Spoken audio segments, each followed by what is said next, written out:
बिरयानी तो आपने कई बार बनाई होगी, लेकिन आज मैं आपके लिए लेकर आई हूँ बहुत ही स्पेशल और बहुत ही ज़्यादा जूसी और बहुत जल्दी बन जाने वाली बिरयानी की ऐसी रेसिपी जो एक बार जब आप बना लेंगे तो आप इसको बार बार बनाने पे मजबूर हो जाएंगे, क्योंकि ये बहुत ज़्यादा टेस्टी बनती है और बहुत ही ज़्यादा खुशबूदार बनती है। तो शुरू करते हैं आज की मज़ेदार सी रेसिपी। अस्सलाम वालेकुम, welcome to Muslims kitchen. Biryani बनाने के लिए यहाँ पर 1 किलो चावल लेंगे, जिसको अच्छी तरीके से धोने के बाद 10 मिनट के लिए भिगो देंगे। चावलों को बॉईल करने के लिए उसे उबलते हुए गर्म पानी में डाल देंगे, जिसके अंदर 2 टेबलस्पून नमक है, 5 से 6 लौंगे हैं और दालचीनी है। यहाँ पर चावलों को हमने फुल बॉईल करना है। जब बॉईल हो जाएंगे तो उसको निकाल लेंगे। यहाँ पर पैन के अंदर 1 बड़ा चम्मच ऑयल है, जिसमें मैंने प्याज को फ्राई करके निकाल लिया था पहले ही। अब इसके अंदर हाफ़ टी स्पून ज़ीरा डाल देंगे और हाफ़ टी स्पून हल्दी डाल देंगे। 1 टीस्पून इसके अंदर नमक डाल देंगे। 2 मीडियम साइज़ की प्याज को बिल्कुल स्लाइस करके बारीक इसके अंदर डाल देंगे। 1.5 टेबलस्पून इसमें जिंजर गार्लिक पिसा हुआ डाल देंगे और सब इंग्रेडिएंट्स को अच्छी तरीके से मिक्स कर लेंगे।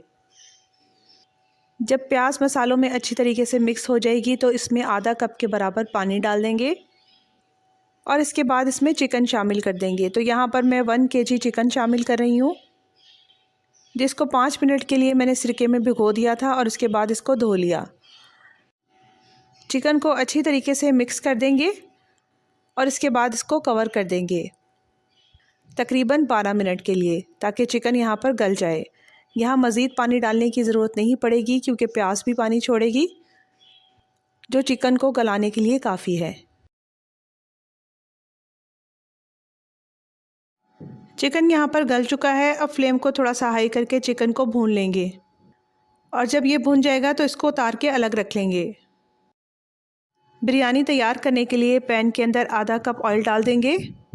साथ ही इसके अंदर कुछ खड़ा गरम मसाला डाल देंगे। यहाँ पर फ्लेम को आपने ज़्यादा हाई नहीं करना, लो फ्लेम के ऊपर ही इसको भूनना है।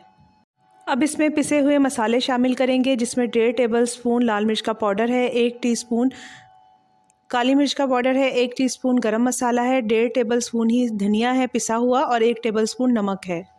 ये तमाम मसाले ऑयल के अंदर शामिल कर देंगे और इसको भून लेंगे। बस यहाँ पर मसालों को अच्छी तरीके से भून लेंगे। साथ ही यहाँ पर आलू बुखारे भी शामिल कर देंगे।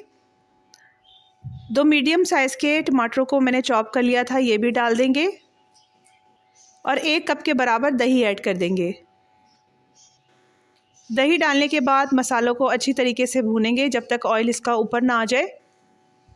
अगर आपको लगे कि मसाला नीचे से लग रहा है तो इसमें थोड़ा सा पानी ऐड कर दें और पानी डाल के इसको अच्छी तरीके से भून लें। तो यहाँ पर मसाला देखिए भून चुका है। अब इसके अंदर चिकन शामिल कर देंगे, जो हमने पहले कुक किया था। इस तरह से पका के जब हम चिकन शामिल करते हैं तो चिकन बहुत ज़्यादा जूसी बनता है और बिरयानी भी बहुत ज़्यादा टेस्टी बनती है। बस चिकन डाल के इसको भून लेंगे। यहाँ पर 1 टेबलस्पून के बराबर ग्रीन चिली का पेस्ट भी ऐड कर देंगे। आप चाहें तो यहाँ पर कटी हुई हरी मिर्च भी डाल सकते हैं। मसाला रेडी हो चुका है। अब इसके अंदर से आधा चिकन निकाल लेंगे, जो बिरयानी की लेयर लगाते वक्त इस्तेमाल करेंगे। अब जो पैन के अंदर चिकन रह गया है, इसके ऊपर चावलों की एक तह लगा देंगे। ऊपर से ब्राउन की हुई प्याज डाल देंगे और अलग से जो हमने कोरमा निकाला था वो डाल देंगे। पुदीना, हरा धनिया और हरी मिर्चें डाल देंगे। यहाँ पर नींबू की जगह मैं लेमन जूस का इस्तेमाल कर रही हूँ, यहाँ आप लेमन भी डाल सकते हैं। थोड़े से पानी के अंदर ज़रदा रंग को मिक्स करके ये शामिल कर देंगे। बिरयानी को मज़ीद टेस्टी करने के लिए 1 टीस्पून के बराबर कोई सा भी बिरयानी मसाला डाल देंगे। इससे हमारी बिरयानी का एक तो टेस्ट बहुत ज़्यादा डेवलप हो जाएगा और खुशबू भी बहुत अच्छी आएगी। यहाँ पर कुछ ड्रॉप्स जो है केवड़ा एसेंस के भी डाल देंगे और इसको कवर कर देंगे। कवर करके बिरयानी को आपने 15 से 20 मिनट के लिए बिल्कुल लो फ्लेम के ऊपर पकाना है, यानी दम वाली फ्लेम के ऊपर। और इस तरह से बहुत ही जायकेदार और खुशबूदार बिरयानी रेडी हो चुकी है, जो यकीन करें आपने एक दफ़ा बना ली तो आपके घर वाले बार बार फरमाइश करेंगे। तो ऐसी ही रमज़ान की मज़ेदार रेसिपीज़ देखने के लिए मेरे चैनल को सब्सक्राइब कीजिए। वीडियो पसंद आए तो लाइक और शेयर करें। Thank you for watching.